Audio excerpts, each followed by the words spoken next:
What happens when you get two guys from the street who absolutely love to eat and give them a license to rant? You get your hosts, John Pizzi and Mikey Sausage.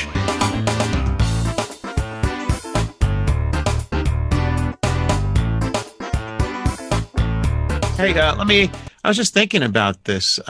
What's the last organ that's in a woman's body when she passes away? Oh, boy. This is going to get bad. Go ahead. My penis. What else would it be? Oh, stop. And Robert Hix, the director there, looks and goes, "That's not right." I gotta bring in the guest now because I can't have this. Yeah, this will scare our guest away. Bad dick jokes. Dick jokes always scare away our guests. Actually, this week's guest is really, really cool. Actually, because he's a man that we have to actually pay tribute to and say thank you for serving our country. I thought he was cool because his name is McCool. No, that too. Okay. All right. So you want to tell us about our guest? I'd be more than happy to tell you, but you know something? Why don't we let Rob, the producer, go to the videotape? Is it videotape? Oh, yeah. We're real pro. Maybe about 2 minutes long. Is that a better way to introduce him? Sure. Bring him on. Let's show him what he does. All right. It's a clip about 2 minutes long. So Mr. Hix in the background, he's holding one finger up that you people can't say. It's 1 minute long. 2 minutes long. He's holding up one finger in the background. He's saying 1 minute. Wait a minute. He went like that. I don't know. He said, it's either wait a minute. I know it's 2 minutes because I edited it, but go ahead. This is...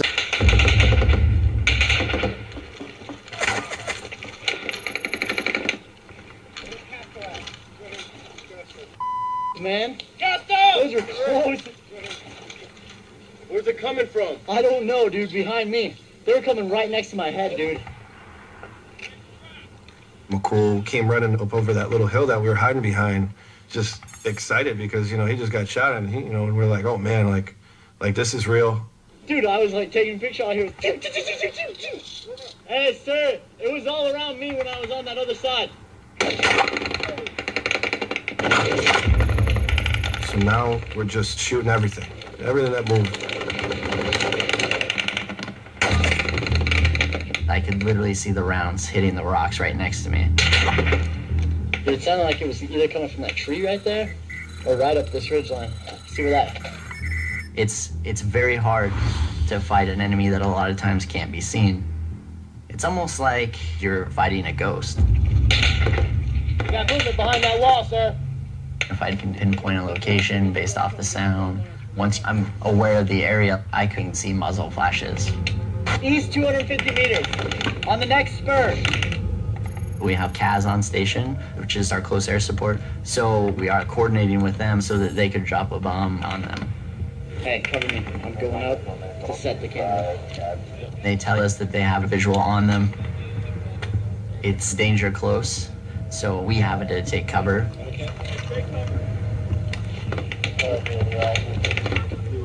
Hey, come on, get down. Hearing that bomb coming screaming in overhead, that's just awesome. It's this very distinct whistle. Hear that coming in hot.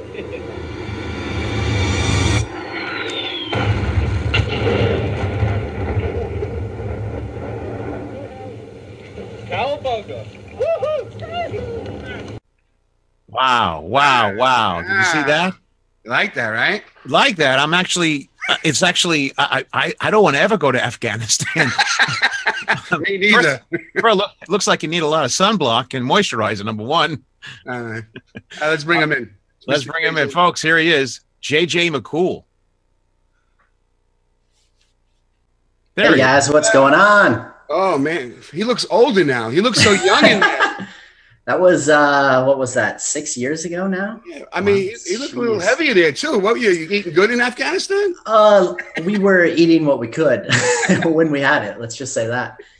So that clip coming in, is that basically what you? Before we get into anything, just talk about that. Is that what you did? Is that if you need to set up like tell us what you did? That's better. So, well, I'm an infantryman, or 11 Bravo is the official title, but more specifically what my job was on deployment was what's called an RTO, which is a radio telephone operator. So it's kind of my job to give sit reps or situational reports to base, coordinate with any kind of assets we have on station, whether that's F-16s, which they call CAS, close air support, or any of the helicopters, Kiowas, Little Birds, Apaches. And then obviously there's two, when we go out on a patrol, there's two basically squads. So there's the assault and then the support by fire. So keeping communication between those two elements, as well as communication back to base and the air assets, is kind of my job. So basically you're the guy that got to blow shit up. Yeah, a lot of times. So not just with the assets in the air, but we also called in a lot of like mortar rounds and then different assets that way as well. So it was pretty serious. There was a lot of explosions. Yeah. So why are you, let's start from the beginning. Like, what were you doing before? Did you join? Did you join for another reason? Was there a war going on at the time? What was happening? Yeah, I mean, this goes back, what was it? 2000, end of 2008, actually. The day I shipped out to basic training was the day that President Obama got elected, which I wasn't ecstatic about, I'll be honest. But yeah, that actually November 4th, that night, I was in the hotel getting ready to ship off to Fort Benning, Georgia, where we do our basic training. So yeah, so 2008 is kind of where it started. But before that, I mean, I was doing sales, actually door to door, sold security systems, door to door, and in Las Vegas. And that's where I enlisted out of. Chip off the old stepfather block there. I know, right? I know. So yeah, and then, you know, I had a buddy that was talking about joining the military. And I was always like, man, why would you do that? Why would you do that? And then I went in there with him reluctantly one time. Then they started talking to me. Why did you do that? Because I was trying to convince him not to join. And then, I don't know, for whatever reason, I just thought, I was like, why would you join the military? You have, I mean, there's so many other things you could do. And then they convinced me when I was in there to take one of the study, or like the ASVAB is what they call it, like a practice one. And I scored like a perfect score. And they said, you could do anything. They're like, we have these SF contracts and you could get $40,000 bonus. And I was good like, sales pitch. Yeah, basically. They're Yeah, like, next thing you know, he's in Afghanistan. I know, right? Yeah, So yeah, I mean, they definitely entice you. And you know how it is. You've seen the like Army National Guard promo videos where they're climbing ropes and hanging out with each other. And you think it's, you're like, oh man, I'm going to be doing all this cool stuff. And it's like a party. We get to hang out with our friends, and thinking, especially with the recruiters at the time, they're like, hey, there's this buddy program. You and your buddy go in together. You can be stationed together. None of which actually materialized, of course, but which it's goes like a college dorm. Exactly. Except that's what you're thinking. For real, you're thinking that in your mind, but it goes to show the importance of actually looking and reading your contract, because it's very easy to listen to a recruiter who you think is going to tell you what's actually happening and be like, oh yeah, I'll sign that. That's perfect. It's got to be exactly what you told me. Not necessarily the truth, as you see. 6.5 years later now, you're like, well, I mean, I'm definitely glad I chose the road I did, but it wasn't what was promised. You know I wasn't able to watch the series live, but I did have a chance to watch it on Discovery Go, which everybody else should do. Discovery Go. If you have a cable provider, you put your name. I'm sure you could probably get it for nothing. I think that's exactly. And the name of the show, Mikey, is Taking Fire. And as I was watching this, I'm saying, it's like Pizzi, I know you didn't see it because you wanted to do this first and then watch it. I know you didn't want to you wanted to have a different look at it than I did. So that's good. So basically, I seen JJ come in and gradually, you know, I thought he was like losing his mind, but like just didn't care. Like he thought like he was invincible. You could say if I'm wrong, Jay. Like as they didn't kill him, he didn't get wounded. He got like tougher. Like he was climbing up mountains, and he goes because I equate him to me. And he goes, oh, there goes McCool again. He's going all the way up the mountain again where he shouldn't be, and all of a sudden they come under fire. Right, JJ? Am I wrong? Oh yeah, no, you're not wrong. Well, I mean, you have to understand kind of how it works too, because when you get an idea about 6 months out before you deploy, and sometimes not even that far. I think for us, it was about 3 months. We started getting reports from where we were supposed to go. And they said, our commander straight told us, he said, guys, look, based off the reports we're getting, I mean, 50% of you guys are going to make it home. And that's what they told us. And I mean, being an infantry guy and joining, knowing you're in war, I mean, you go through basic training, all the drill sergeants are hyping you up, you're hyping your buddies up. Everyone's like, oh man, we're only doing this to go to war, right? But deployments obviously vary, and ours was very, very kinetic, let's say that. So, I mean, knowing kind of what we were going into, I mean, it's different being told something and then going into it and being like, oh my God. So it's kind of, and I say it's a baptism by fire, quite literally. I mean, you don't really understand how real the threat and danger is until you have a round hit inches from your head, you know, and you hear that snap that just goes by. And you're like, holy shit. It gets real pretty quick. Hey, Pease, there was one time they would go back to camp after being out like in a firefight. Some guys would find like shells, like bullets, like in their fold in their pants, right, in their boots, or that skipped the ground, that really hit you, or yeah. Well, and even like our medic once, and he didn't even realize it till after one of the fights. Our primary medic, obviously, if you watch the series, you'll see Doc Shreve. He actually got hit in the neck on one of the air assaults that we did. But another one of our medics, the one that actually had replaced him, he actually, after one of the firefights, had a round, like a hole that went through his pant leg. And he didn't even notice it at the time because you obviously wouldn't feel that. But I mean, that's just an illustration of how close a lot of times it was. And you didn't even know necessarily because there's just so much activity happening. I guess interesting. What I'm thinking, though, is that first of all, people have to understand that the series that was on television that you've done, is you folks, your platoon, am I saying the correct word, platoon? Mm-hmm. Yeah, it's platoon. Going out with like GoPro cameras and actually taping yourselves in the middle of war. Yeah, and correct? that goes back to kind of when our commander said that, hey guys, you have a 50% chance of coming back. And I've always been one to document crazy things that I do, whether it's jumping off a cliff, whatever. So I had the idea, and at the time they didn't even have GoPros. Actually, we use what were called Contour HDs. And part of the reason is because it has a really slim profile. Because a GoPro, essentially, I mean, you'd have it sticking up, you know, it'd be pretty ridiculous. So, and it was able to shoot 1080 and 720p, which was pretty good 6 years ago. And I went out, I was the first one to get a camera. And I was like, I mean, if I'm going to die, at least I'll record it, you know? And that was kind of the thought. Like to know yeah. How did you first get the okay and the approval from your army to say that it's okay to go out and tape these sort of things? I mean, people get killed while you're taping. So do they want that in the public eye? I don't think and I never really necessarily got any kind of clearance, you know, I mean, my platoon knew about it. My first sergeant knew about it, which is kind of the company guy, which is the next level up from platoon. And I mean, they didn't really care because of where we were going and because of just the activity that happens there. We were almost in, we called it the Wild Wild West. Even the rules of engagement were different there than it is in the rest of the theater. And the theater is just war in that country. Would any of your superiors think that maybe this was an infringement or on you or getting in the way of your doing your job?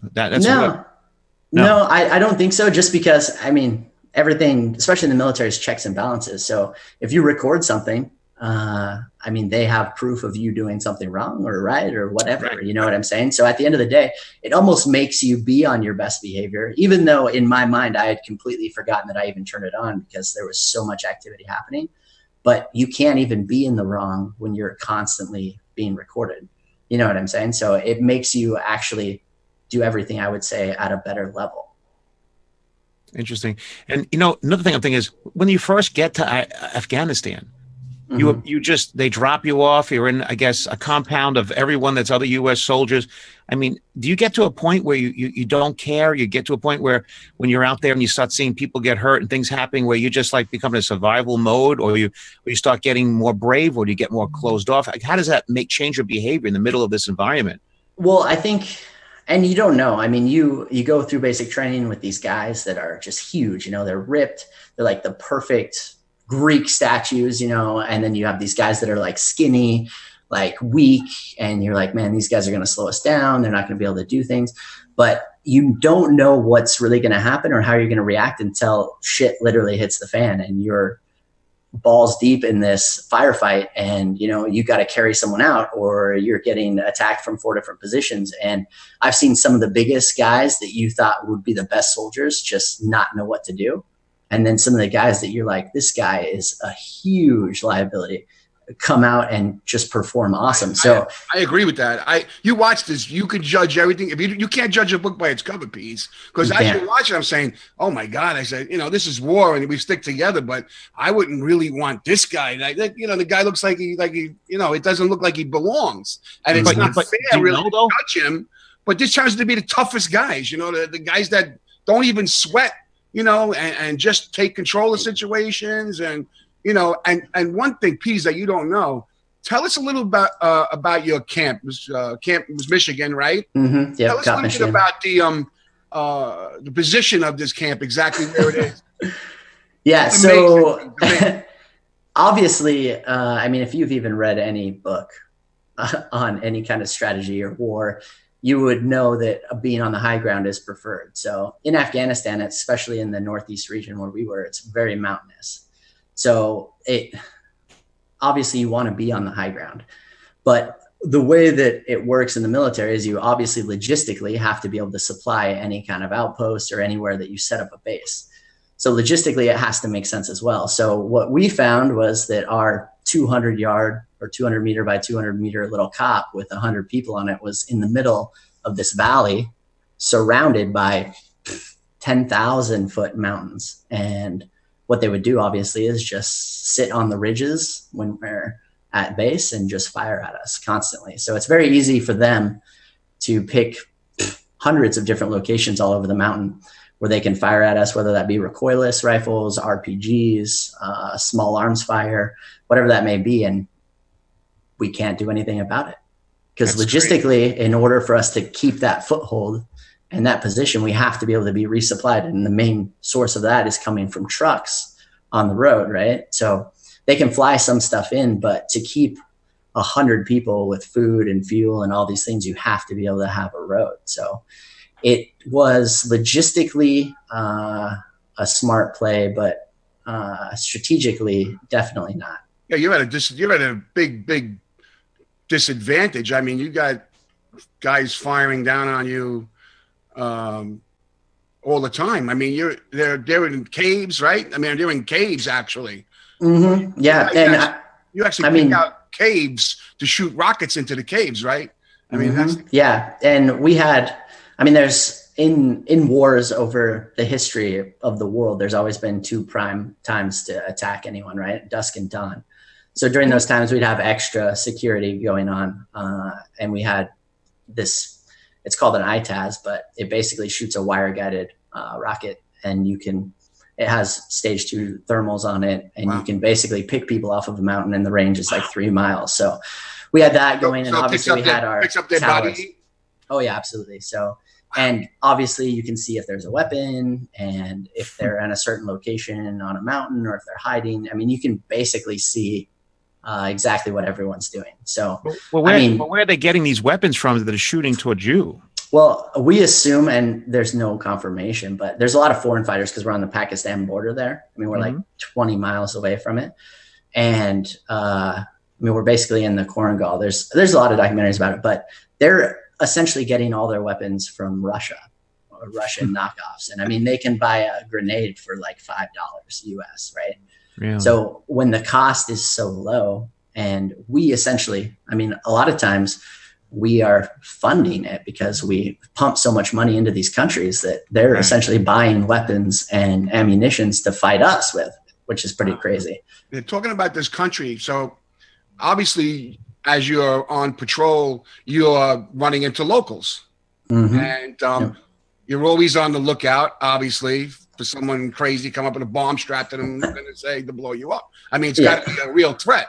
Right? Yeah, no, it is. I mean, you're obviously very vigilant. And but how do you kind of want the locals on your side, correct? Because absolutely. Because, I mean, the goal of our mission, right? I mean, is to win the hearts and minds of the people. So we're over there, and our goal is to advance them, whether that's building a bridge so that they can cross the river, or they can, or us building a micro hydro power plant so that they can have power in their little village, whatever it is. I mean, each independent village, and we all had basically AOs, or areas of operation, that we would do. And what we would do is we sit down with each individual village, their elders, and we would talk to them about what projects they wanted. And then we would talk to them about fulfilling and meeting those projects if they just told us simple things like, hey, where are the Taliban? Or when they come around, let us know so that we can come and take care of them, right? Yeah, I wanted to bring that up. So when some of these people, they would be, without basically telling you, because the Taliban would come and wipe them out, you would notice they would go, Pizzi, if you watch, they would go through and they'd be like, there's really no kids out here, which means, hey, they give us a signal that it's not a good place right now. And there's definitely indications. A lot of times you can see that, hey, we're probably going to get attacked, but where we were and the timing, I mean, just that area is so kinetic that we knew if we were going out on mission, which was every day anyway, we're getting attacked. Like, I can count on one hand how many times we didn't get attacked during the day. Wow. You know, so we knew it was going to happen. It was really just, when is it going to happen and where is it going to come from? But are they well trained? I wouldn't say they're well trained, but the thing about an automatic weapon is, if you shoot enough, you're going to hit something, right? It's like if you're really bad at pool, if you hit the cue ball hard enough into enough balls, or one ball hard enough, the angle is eventually going to make it into the pocket, right? Yep. So what they lack in skill, they make up in numbers, right? So correct. You have a lot of people firing a lot of automatic weapons, or you have emplaced IEDs, or you have RPGs, and but they have they have snipers also. But to me, absolutely. But to me, I don't know. The snipers didn't look that good. I mean, I'm not there. I mean, it's easy to say, but it looked like, like our snipers that I know of. Like, if you're in the open, they're gonna get you. Oh yeah, of course. I mean, we definitely have next level technology, next level training, and they're very, I would say, rudimentary almost. I mean, their snipers are obviously above what I would say probably a normal infantry guy does, or a normal army person, maybe not infantry, because we focus more on the ranges and shooting our weapons and being good with those. But they're definitely nowhere near what our snipers would be, or even designated marksmen. And we had one designated marksman per squad. So we at least had two on the ground at all times. But yeah, they were nowhere near that. But by the same token, if you're firing at someone who is in a defensive posture all the time, who's not proactively necessarily going out, I mean, we never instigate fights, right? So we're walking to a village to speak to some elders on a patrol, just to see what kind of projects they need, or just to meet up with them and see how things are going. We're not actively going out looking for a fight. By the same token, these guys are ambushing us, and they are. So it's very easy to attack someone when you've already set in place. If we were actively setting booby traps or doing things like that, we would obviously, it would be a completely different war, but we're always in a defensive posture. Correct. We're always reacting to what they're doing. So it makes it completely different. So we just know that something is going to happen. And then how do we set up these contingencies and alternate plans so that if something happens, or the worst case scenario every time, what do we do in those situations? But at that time, you had some pretty shitty rules of engagement, right? I mean, you're really... yeah, I mean, it's definitely hit and miss, and they change kind of as things progress too. And honestly, I think depending on where you are in theater, where you are in the war, Afghanistan or Iraq, they're going to change, and the commanders are going to let you be more lenient or things. I mean, they changed a lot of the rules just based on what the enemy was doing. So you have these, obviously they develop basically, I mean, they know what your SOPs are, or your standard operating procedures, right? So if anything happens, if they ambush you, they know essentially what you're going to do. Because everything we do in the military is written in a manual, right? Which is accessible online. And we all get indoctrinated to the same thing. So, hey, if we have a near ambush or a far ambush, this is what we're going to do. And it's pretty much cut and dry. So they can read it. And I'm sure they probably know the manuals better than a lot of us, because it's not hard to read them. They're accessible online. So they say, hey, if we get them in this situation, we know they're going to react like this. So what we try and do is we alter the way that we do things occasionally, whether it's the paths we go on, or the patrols we go through, or the routes we take, or what we do in certain situations, so that they're not always going to be the book answers, and they're not going to be what they're used to having all the time, if that kind of makes sense. Right. But now, when you were there, did you have to get permission to call in for air support? Was it very hard? Was it quick reaction, or you had to wait a little while? Or, you know, how was the, what was like the timeline like for saying, hey, you know, we're pinned down, we need some help? You know, how long after that would they come in and help you out? Well, and it kind of depends. I mean, based on what our missions are, and this was part of my job too, the LT, which is the lieutenant. So there's two main people who operate in your platoon as leaders. It's a platoon sergeant, which is an enlisted guy, and then a lieutenant, which is a first or second lieutenant, who is an officer, right? So the command and control decisions, so everything that's done on the ground is decided on and orchestrated through the LT, which is the officer. And then all the men, weapons, and equipment, accountability, making sure everything's operational, is all done through the platoon sergeant. So there's two aspects to that. So every time we go on a mission, which is daily, whether that's mounted in trucks or dismounted, which is just on foot, we would have to put in these series of basically presentations or slide orders or op orders that we would send up to higher and tell them what our intent is, right? So, hey, we're going to go to Nangalam, speak to the elders. This is our contingency if something happens. So we have a PACE plan, primary, alternate, contingency, emergency. And this is what we're going to do in all these different scenarios. This is our intent. This is what we want to do. And then obviously we'll come back and then we'll debrief. And then we do another presentation where we basically have pictures and then a short summary of kind of what we did. But everything, when we talk about like air support and stuff, generally because of our area, we always requested it in advance. So there was a process where we request these support, whether it's CAS, which is some kind of fighter jet, or whether it's SWT, AWT, which is some kind of helicopter support, or even if we just had mortars that would be laid on different areas, we would always have some kind of support that we request in advance. And if it wasn't actively with us, then one of the other AOs, which are just different areas of operation as you go through the valley, would have some kind of asset on station that they could push to us if we got into an engagement and we needed some kind of assistance, if that kind of makes sense. So it's very, I mean, what you have to understand is it's like an echelon system. So there's obviously a division, then there's brigades, battalions, companies, and platoons. So you're requesting brigade assets, which are all these different helicopters or planes or whatever the assets are, and they have to give them, command essentially gives them to these units based on the need. So basically, anytime we requested it, we would get it just because of how kinetic our area was. But if we didn't have it, we would just have units pushed over to us if we needed them. Hey, Pease, one second. I'll let you ask Pease. I want to say something. Something that's amazing, Pease. How much training did you have, JJ?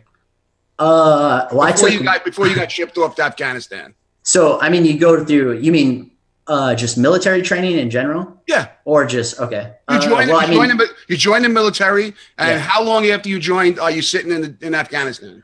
It was about 1.5 years for me. Okay. So, yeah. So let me make a point out. So he got guys getting trained about 1.5 years in the military. Then they send them out, and then you got a guy from Oregon who does sales, a guy from the plumber from Indiana, a mechanic from, I mean, these are regular people, Pease, like me and you. You know what I'm saying? Absolutely. Like I think to myself, like, I consider myself a pretty tough guy, but when you see that stuff, I'm like, I'm laughing. You're tough. I'd be hiding behind you in war. But I'm like, I wouldn't want to be. I don't even know, like how. I guess it comes to you. I don't know. Like, I mean, you see, like all of these guys, like they just really start to care about each other, like they were born together. You know, quick at that point, you rely on each other for life. But you know what I'm thinking about after I'm listening to JJ speak, and you know, of course, I thank you for your service as an American. I thank you for your service. Oh yeah, absolutely. And I do. I especially vets of any kind. I do a lot of these events. John's a big military lover. Big military lover, and I've done 1 million events for these people that have PSTD and all these horrible inflictions from war. And they walk around with dogs and they're blinded and all that. And it's really sad to see that. So I try to support this as much as I can. And our police as well. But when I hear you speak, the first thing that really hits my mind is that, because I also am a lover of humanity. I like people in general. I like people. And people are people. After you strip away their religious bias or beliefs. You strip away a mother loves a child generally. A father wants to take care of his family. So when I start to think in those terms, I'm sure you've been to Afghanistan and met families of people that just love their kids, and independent of their religion or belief or the system that they're caught into, they're still just people. And somehow you have to sit there and decipher between which of these people are your friends and which of them are not. And I don't know how that kind of sits on your head when you go to sleep at night and under the stars of an Afghanistan sky.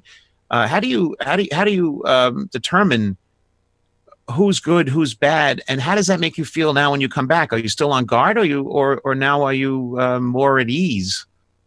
Well, I mean, when you're there, so it works the same as our judicial system here. I mean, everyone is innocent until proven guilty, and that's how we conduct ourselves, and that's how I obviously think too. So we give everyone the benefit of the doubt. And like I said, we're very reactionary. I mean, we try to be proactive where we can be, but when it comes to fighting and actually engaging something, unless we have positive identification of a weapon or something, we can't do anything.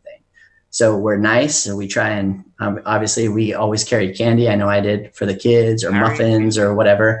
And at the end of the day, everyone, when you break it down, we are all humans, and we all have the same needs and wants and desires, I think. And I think a lot of those even cross cultural and religious lines. And even for a country that is as, I guess, rudimentary as they are, I mean, they still have the same wants and desires that any of us in America have. I mean, at the end of the day, everyone wants to be happy. They want to have their family. They want to be left alone generally. And it is weird that we're over there. Though, like that? Did you? I mean, friendly with them? It's weird because we as Americans, and there's things to be said about this being right and wrong. We're very respectful of religious cultures, and I mean, anything that they have in place. So for us, I mean, we hung out with the kids a lot, and we hung out with the males. We couldn't be in the same room as any females. We never saw their faces. So to a degree, I can say, yeah, I mean, we saw some happy families and stuff, but we never really saw the interaction of like a mom and a child, for instance, or even just any woman, period. So we never addressed them unless we had a woman with us that was part of our movement, which never really was. And what about the Sharia law aspect of this happening in that country? Did you see that? I didn't see any of that myself, honestly. So I mean, to the point where literally you don't really see women, so they're always covered. And then anytime we did like a search, court on a knock, anything like that, we would always wait for their men to move their women into another room or another part of the house or something before we could even search it, which obviously isn't necessarily the most effective way to find weapons and stuff, because they could easily hide them with them or take them to the other room. Because even when they moved outside of another room to go to another one, we weren't even allowed to look at them.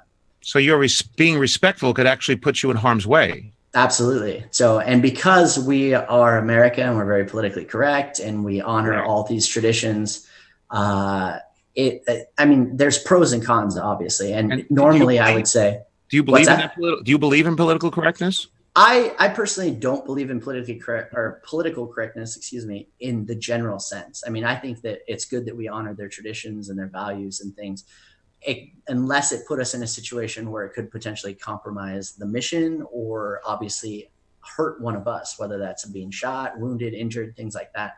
I mean, there's checks and balances that need to be there. I mean, we do need to honor them and make sure that we try and keep them on our side as much as we can, but we also have to be aware of the ever-present danger, which we never know what that's going to be.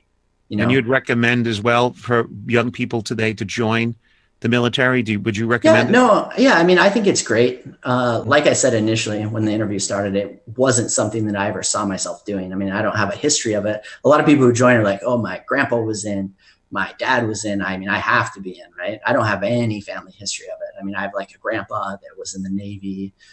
So it's very, even for my character, because I'm so entrepreneurial driven and sales driven, and it's very out of character for me to even join.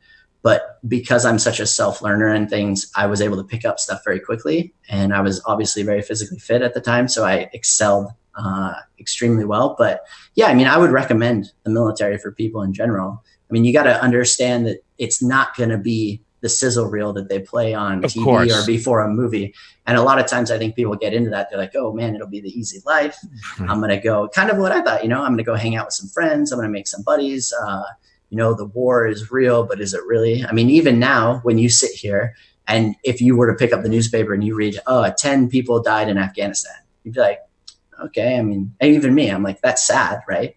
But you don't spend much more time than that. You're like, okay, well, wow, that sucks, but, and then you're like, okay, on with my life. Feeling it. But it becomes very real. And that was a big part of this documentary. Is like, you actually get to live life with these guys for a certain amount of time and actually experience what that is. Cause you kind of know them now. Right. You kind of go through this journey with them a little bit and you can see, oh man, that actually like that shit's real. Yeah, well, Jason, just one more thing very quickly. Hold on, please, 1 second on this point. Just give me 1 second. So as you speak about that, we have the Facebook chat room, and we have Ben Chisholm's mom in there, who served with you, Linda, and she had said some nice things. And you were speaking about serving with guys, and then there's guys that with you that don't make it home. Absolutely. And at that moment, it's got to be like, because I seen when they go back after that thing, it must be, I don't even know how the hell you get up and go out again. That's like crazy. Yeah, it's obviously something that, I mean, hopefully no one ever has to deal with or endure. Yeah, I mean, I can recall pretty much everything from that day, almost minute to minute. And yeah, I mean, I remember coming back from that mission and our first sergeant coming in and basically telling us that we're going on another mission in an hour. And I mean, you think, and I thought initially I was like, man, I need time to process. I don't even know what just happened. Like I know, but I don't know. Like it takes time to process stuff that happens like that. And you're just like, but I think it was good because it gave us something to do. And in those situations, like you're just lost, you just encountered probably for a lot of people. And for me at the time, the greatest loss I've ever experienced personally. And you don't know what to do. You're like, what am I supposed to take a week off? Am I supposed to, sit here and cry? But what am I doing? In my mind, I'm like, I would react after, getting over the initial thing. Like, I'd be like, I'm going to kill as many of these guys as I can right now, because I would really probably become really reckless and stupid, because my first reaction would be that way. Yeah. I mean, do you find yourself like, let's now we have more of a purpose? I mean, yeah, I mean, I think it definitely, it brought us closer. I can't tell you how angry I was, but I mean, because of the rules of engagement, because we're so politically correct and things, I mean, we didn't know who did it, I mean, we have an idea, but it's not like we can just walk into villages and start shooting people why would that be productive anyway? So I'm not talking about the guys that are shooting at you. I mean, yeah, of course. I mean, there's, I can't tell you how angry I was. Like, but Mike, you're asking him, you're saying to him, are you acting emotionally, or are you reacting emotionally, or are you actually reacting according to the book and protocol of what No, I wouldn't never ask that question like that if you within a protocol. What I'm saying is like, I know that you have to keep this focus piece, because if you don't keep this focus, you're done. Well, and that's the thing that kind of helped. Like I said, I mean, it wasn't, but like 10, 15 minutes after we got back from that mission, our first sergeant was in there telling us we're going on another mission. And I think the main reason for that is it gave us something to focus on, hey, what is the next thing? And I found that even in life moving forward, it's like, even if the worst shit happens, I just look at what is the next step, Do you remember what the next mission was? I don't honestly remember what the next mission was. Innocuous bullshit. No, I think we went to like Goblet, which is just a village, and we spoke to an elder. Just trying to get your mind. And it was just and it was something we needed to do anyway. Get back on the horse. It was just immediately, and you hear that all the time. You get kicked off the horse. What do? You get back on it, right? And I think it was good and bad, because I mean, you obviously need to process things like that.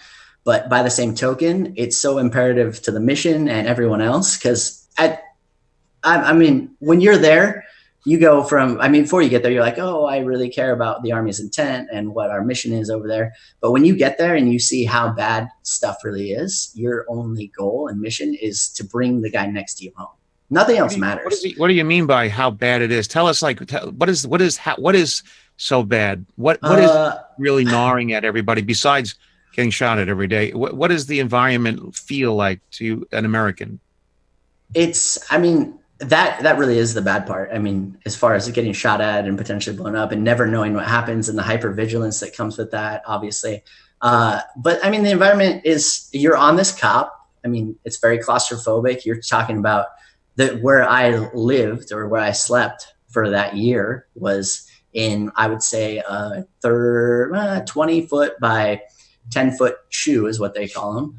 And we had 2, 4, 6, 12 people sleeping in that, right? Bunk beds on bunk beds stacked next to each other. It's like prison. And yeah, you're on top of each other, and then you're living in basically, it was like a rat's nest. I mean, it's just a cave system because anytime you were out exposed walking around, you would get shot at. So everything was covered, whether that be with sandbags or that's with some kind of netting. It wasn't all necessarily cover, but it was at least concealment, so that even if you had to walk to the chow hall to go get some food or you had to go to the bathroom, hopefully you're not going to get shot because they see someone walking around. So it's definitely, I mean, you're living on top of each other. You're in a place that obviously there's inherent danger all the time. You're always hyper vigilant. You just, and then everyone there's no time to yourself.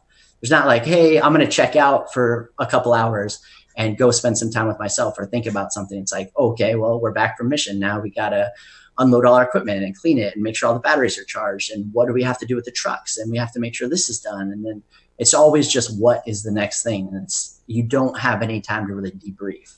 What about humor?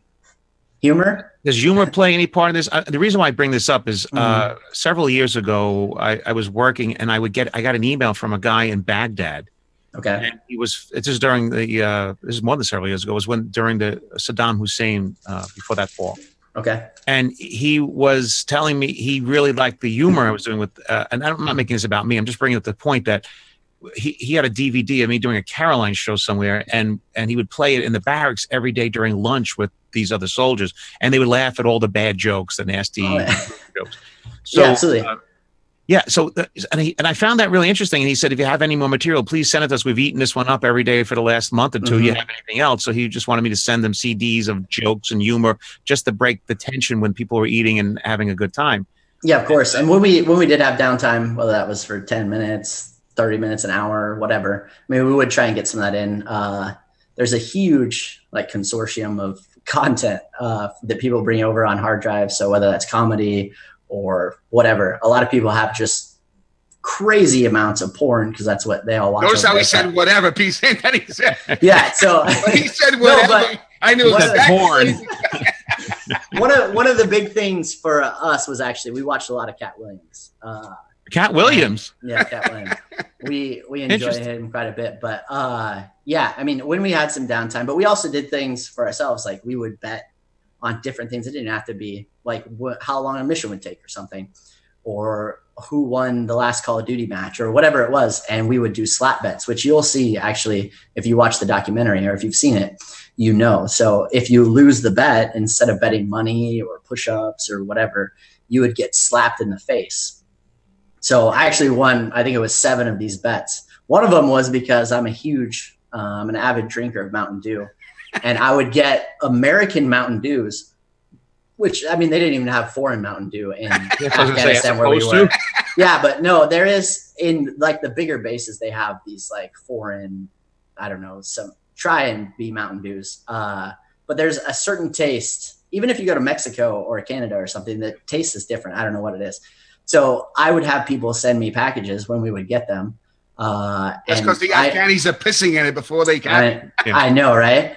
And I would have a couple Mountain Dews or something. So one time I gave a guy a Mountain Dew and I told him, I said, hey, you got to quit smoking. Because I had never smoked or dipped. And that was like a huge thing that people do over there.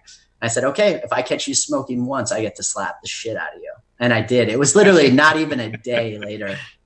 And they slap each other, Peas. I mean, oh, yeah. Sounds like what you would do is you would just stand there. And we had this little place that we would stand right outside of where our chew was. And you had to just stand there straight with your hands behind your back or to your sides, and you couldn't move.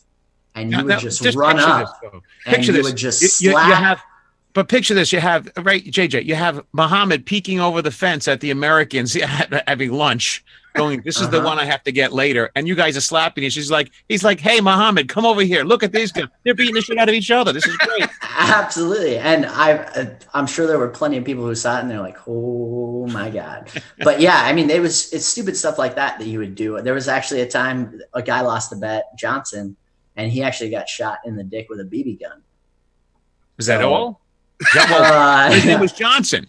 Johnson, that's true. See, and it worked out perfectly. Now that I'm thinking about it, but so yeah, actually, they make 2 holes in the top. That's right. He's more efficient. See, he can piss twice as fast now. So, I mean, we definitely tried to find some ways aside from even just comedy routines on TV or whatever to just have some fun within ourselves. And I think ultimately it brought us closer together because yeah, it sucks to get slapped in the face. Yeah, you see it burn. They would sit, they would burn each other. They would just, I mean, it's that's just what you do almost start. And the documentary kind of goes through it. People deal with situations like that when your life is literally could possibly be in danger every day. I mean, some people deal with that. Okay. Some people don't. And I mean, basically how you deal with that or how I dealt with it, I almost did think I was invincible.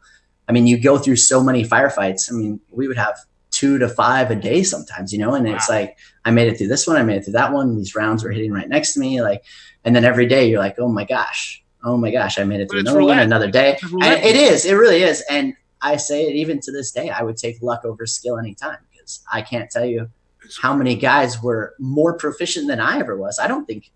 Soldiering tasks, I think I was good at my job. And as a soldier, I think I was mediocre at best, right? I mean, there's so many guys that were better than I was, but my number wasn't up that day. And every day it was literally rolling the dice and hoping you don't roll that 7 on the craps table, right? And you don't know. It has nothing to do with, hey, I'm really good at my job and I'm proficient and I know all these things. It was like, am I going to step left or right and miss that round? Am I going to be high or low? Or I want to ask you a serious question, and I'm kind of like, I don't know if I even should ask you this, but you go for it. Your opinion or everyone's opinion, and this is just a biased thing, but do you think, how do you feel and how do the other people in your troops feel about being there fighting this war in Afghanistan? Are they for it? Are they against it? For the majority of they believe that they're doing the right thing, that some of them come out and say, hey, I did it, but I shouldn't have. Or I'm wondering, what is the mentality of the majority of the people that you're around when it comes to this? And that's an interesting question on a couple of different levels. It tells you, it's the same thing whether or not you're pro-American or anything else. Yeah. It's just, no, I think there's 3 different real answers to that question because there's like pre, during, and post how you would feel. I think war, pre-going to deployment, everyone's super jazzed. They're like, hey, we're all about the mission, which at the time was, hey, let's go win the hearts and minds and develop these different things in the villages, so on and so forth. And then during, you're like, oh man, shit just got real. Like there's literally a chance every day that I could die. And so could my buddy next to me. And now we've gone from, hey, let's develop what we can in these villages and help them progress to, hey, we just need to get each other home. Like that's all that matters right now. And then there's the post, obviously, now that everyone's back, or not everyone's back, but now that all the guys that did come back are back. And if you ask so many of them that same question, like they would all say, hey, some of the best times of my life were being in war with you guys. And if I could choose anything to do right now, I would go back there. Like, I don't even like my job that I'm doing today. I would rather be back in Afghanistan fighting. Wow. And I think for me personally, I don't want to be back there. I'm glad that I'm back. And I mean, there's definitely things that I don't even say you wish you could have done better, but knowing in hindsight, you just wish things could have been different, obviously. Because, I mean, we lost guys we shouldn't have lost, and things happen that shouldn't have happened. But, I mean, war is an ugly, nasty, I mean, it's the worst thing you could ever have to deal with, and not always do you get the outcome that you want. And it's unfortunate, but, I mean, we knew going in that things could happen like that. We didn't actually know what that meant. It's like joining. We knew what could happen and things, but you don't really know until you know. Like, you don't know how serious, even though we got reports of how bad it was there until that first round whizzes by your head and you're like, oh my God. You know, the gentleman that I was bringing up to you was a major, the guy who liked comedy. And I wanted to show you this. I won't say his name on the air, but this is actually a certificate they sent me. Oh, that's awesome. It is really awesome. I actually cherish this. These are one of these. There's a couple of things I really cherish about the very little things. And this is the American flag. And apparently this flag was flown in May 2007 over the forwarding operating base of Normandy in Iraq, an American base in a global war on terrorism. It was flown to symbolize the power of the United States and the resolve to keep the community safe there when they were working in that. And these are like really important things to me. And oh, absolutely. I'll tell you what's interesting, and it's really saddens my heart dramatically. So I was in contact with this gentleman back and forth many, many times, and then suddenly I didn't hear from him. And he came, all of a sudden I was in Atlantic City at the Brigada doing a show, and he comes walking backstage. They said, somebody wants to come see you. And and I freaked. I was like, what are you doing? He goes, I came on leave. He goes, I just got home today. This is my wife. I'm like, when did you get home? He goes, my wife just met me at the airport, Philly. We came here and came to see your show. I'm like, are you serious? That's so he awesome. comes to see the show in Philadelphia, and from Philly to Atlantic City. I'm like, wow, that's amazing. And I tell the audience this story, and he handed me this in the green room. That's awesome. He stood up, and the whole audience just applauded for the guy for literally, I don't know, several minutes. He was like, I believe it. But the worst part of this story, time goes on, and I have these little dolls. I'm a ventriloquist, these little Andy dolls. I sent him. He would send me pictures of my little puppet dolls on top of his Humvees, and stuff, you know, like sitting on top of it. He said, this one got burned. We got hit. Can you send me another one? It was interesting. So after it's all said and done, though, the irony of all of this is I didn't hear from him, and suddenly I found out a couple of years ago he was driving and he was ambushed, and his truck was blown up, and him and 3 or 4 people were just taken out. So that's why I get shudders when I think about it. This actually means much more to me now. And I know I met him, I met his wife, I know he had children, he lived in like Queens, regular guy, just trying to help, you know, and every time he would end an email to me, he would say, be safe, be safe. Yep. I think like, be safe. I'm fine. I'm in New Jersey. Shit like that makes me want to join. You know, right? You're honestly right. You're right. But at our age, no, I'm not now. I'm too old. I just make me a sniper. I'll be okay. I got to lay down. That's it. There you go. Right? Don't, as long as you don't have to move. That's it. And your spotter will feed you snacks, dude. You know. That's what I'll put Pizzi be my spotter. We'll cook. We'll just shoot and eat fried chicken and sausage, and we'll be all right. You got chicken and sausage stands in Iraq. Matter of fact, chicken and sausage stands will do really good with the Muslim community in Iraq. Oh yeah. Right? Oh yeah. Listen, I want to play. I got another couple of minute clip I want to just show for the people. This way I want them, it's like a little promo for the show, and I want them to check it out and go on Discovery Go and see it, and then we'll come back and we'll wrap this up. Okay, Mr. Hix? No.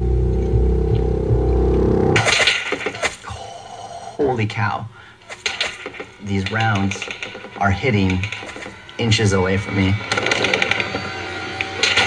Welcome to Afghanistan.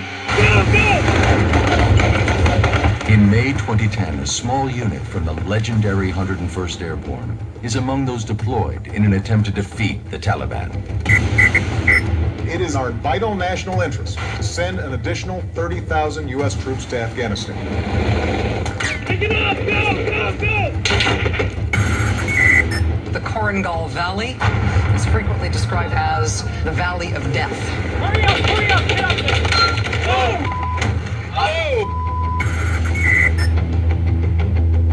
We knew that it was going to be the deployment that people would write books about. I figured I wanted to be able to document that. What is that? Is that a camera or something? Their mission? To intercept weapons and fighters pouring through the valley from the Taliban's safe havens in neighboring Pakistan. Among the group, rookies who had never been in combat before. Private J.J. McCool. Leaving here in like 10 minutes, so. And Private Kyle Boucher. That's it. I was pretty green. I never left the country before I joined the Army. Hi, Mom. We really didn't have any idea how bad it was going to get.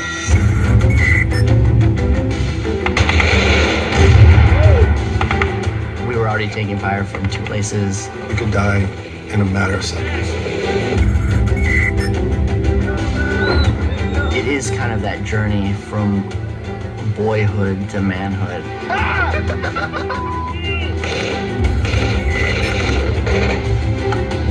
It's a brotherhood, man. You can't let your brothers die. It's gonna hurt for man, but it'll be all right. I don't really think there's anything that could bond you more. All right, let's go. These are my brothers. This is my family.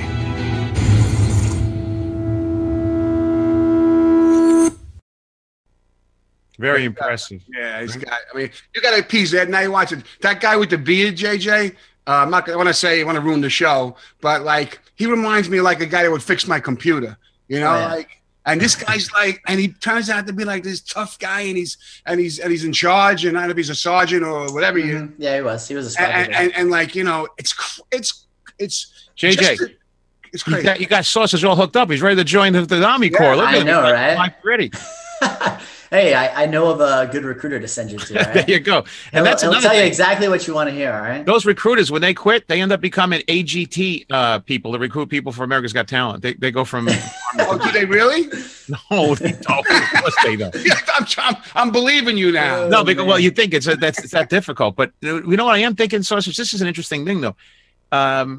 What do you think of Trump being in power now as president of the United States when it comes to the armed forces? I can answer that before he answered. He wish he had Trump then. And I would imagine so, but I don't know what he's. That's true. I mean, I try to not spend too much time in the political landscape because it's all very frustrating, generally, especially when you're in the military. You can't speak out. Oh yeah, military aspect. I mean, obviously, anyone who wants to help the troops versus basically dismantle them. I feel like towards the end of Obama's presidency, and this isn't even a political statement, he was essentially dismantling it. I mean, he cut the troops down. It was like 400,000. You should have shot him in the Johnson. I know, right? No, and then it's unbelievable. You got to watch this thing, and when they're packing up to go home, I don't want to ruin it for everybody. Just watch what goes on, and just the psychological stuff, and just how they play games, and the propaganda, and like it's really, really interesting from a lot of different. You could watch it on so many different levels. That's just not guys shooting or guys dying, unfortunately, or it's a lot. It's crazy. It's very intriguing. And I think people would love it. And like I say, go on Discovery Go or Doc Go, I think it is. And you can, watch it on there for free. If you have Comcast or DirecTV or something, you just put your password in. I'm going to go watch it. I'm definitely going to go watch it. Yeah, and I don't know what the rotation is. I think it's going to be like some Shark Week thing where they play it occasionally. Oh, is it going to be on again? It's going to be on? Yeah, it should be. I don't know when the next time they'll play it is. I just know where they're playing it. Yeah, but I think they can pretty much watch it for free now, I think. Oh, yeah, absolutely. I'm just saying, I mean, they're going to air it again on Discovery Channel. And also, Discovery is like, because they, even though it's like kind of copyrighted content, they say, look, you can show the video and stuff like that. So we're really okay with them, which is good. And we were happy to see that. So, and, we could also talk to this guy for hours and hours. I mean, we're out of time, and yet I could talk to. I'd like to be friends and talk to him every day. He's a regular guy. He served our military. He's a good man. I mean, he's a family guy. He's an entrepreneur. You have all these things going on, and I'd love to have him come back and talk to him anytime. It's been at any time. I appreciate it. It was informative. Fun. Listen, JJ, I thank you for coming. We all thank you for what you did. I know JJ a little differently, a little longer than that, but before he went there, obviously. But we just we respect anybody that goes in there and just stands there and gets shot at and shoots back. Well, I appreciate it, guys. All right, man. Have a good one. Good hanging out with you. Thank you, JJ. All right, Hicks, guys. get us out of here, Hicks. Thank you, Rob Hix. We love Rob Hix. So.